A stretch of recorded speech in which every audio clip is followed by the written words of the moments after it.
Welcome to 7 Habits that are dangerous, detrimental, and damaging to your intimate relationships.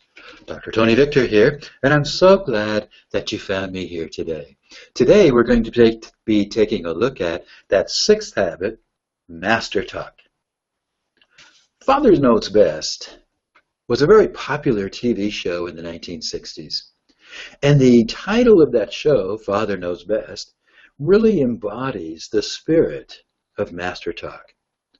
Master talk is that way of communicating to your partner in intimate relationships as though you know best.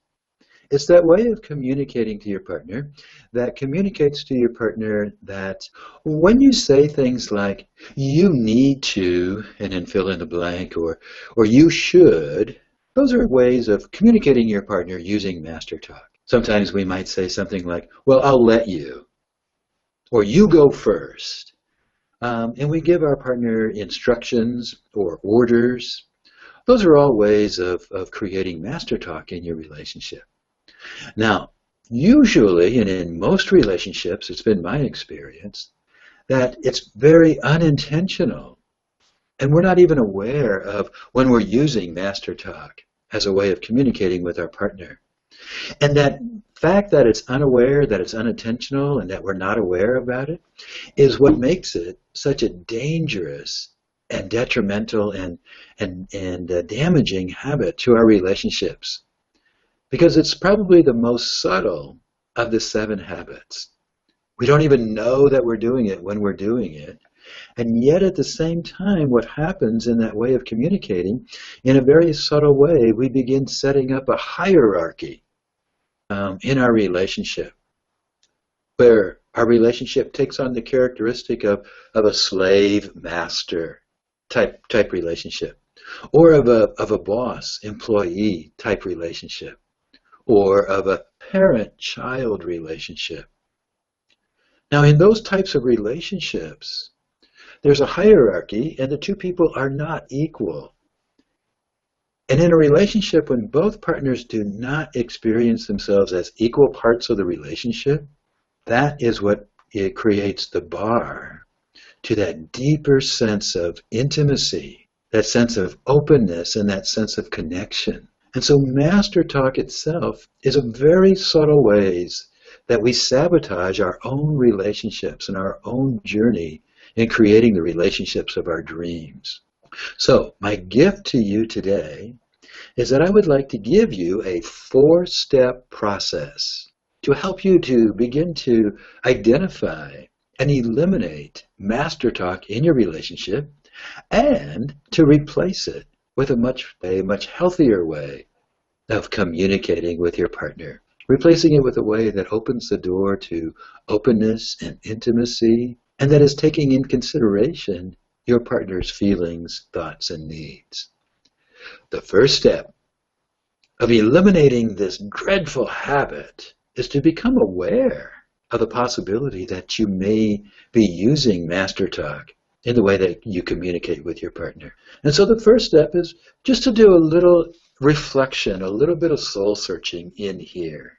Do you say things like, you should, or you shouldn't? Or do you have a tendency sometimes to shout out orders to your partner? Get me this, get me that, do this, do that. Or do you have a tendency sometimes to make decisions for your partner without consulting them? Or make decisions that affect your partner without consulting your partner? If you have an unconscious habit of any of those, then you're employing master talk in your intimate relationship. So the first step is just simply to become aware of the ways that you might be using master talk. And once you become aware, then it's very simple to employ the second step. And that's just simply to take ownership of acknowledging to yourself, without any judgment, without putting any guilt on yourself, of just simply acknowledging, yeah, I do that sometimes. Sometimes I do get a little bossy, or sometimes I do make decisions for my partner without asking my partner about it, or sometimes I do are part of master talk. So taking ownership is the second step. Now, once you've become aware and you've taken ownership, the third step is just simply to be very intentional in communicating with your partner in a way that's going to eliminate those old habits and expressing the same things that you would like to express in a little different way. So one of the things to take a look at is the you word.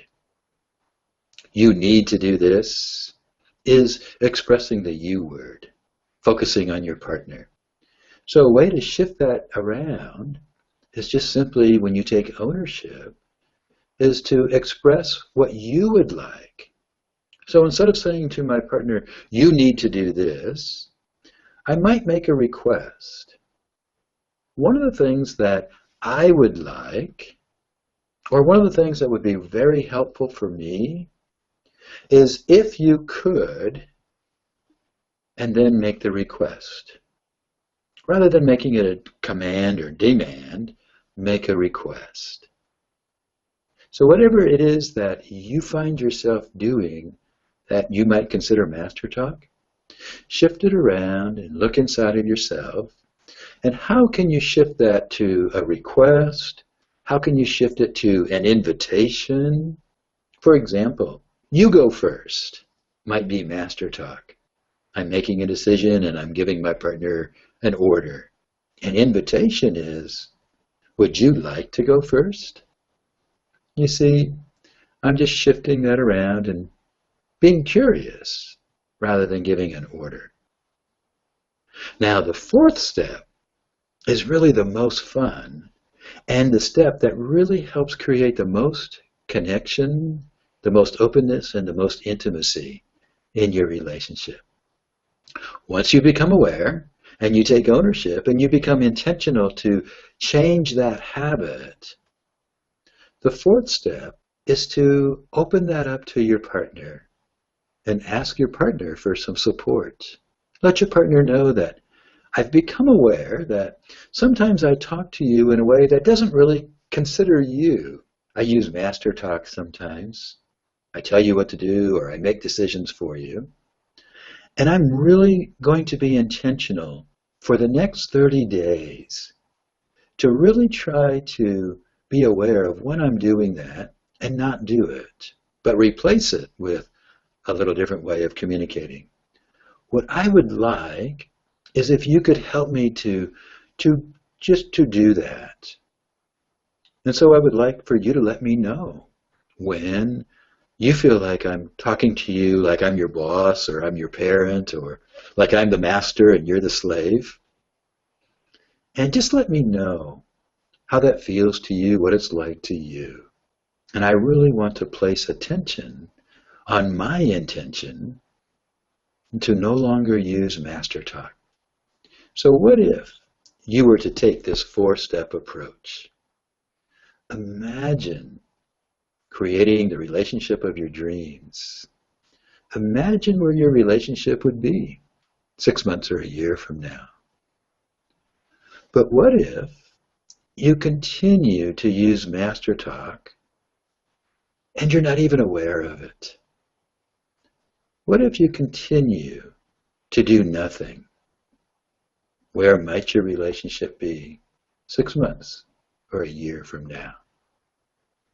This is Dr. Tony Victor, supporting you and helping you as you create the relationships of your dreams. Until next time, stay connected.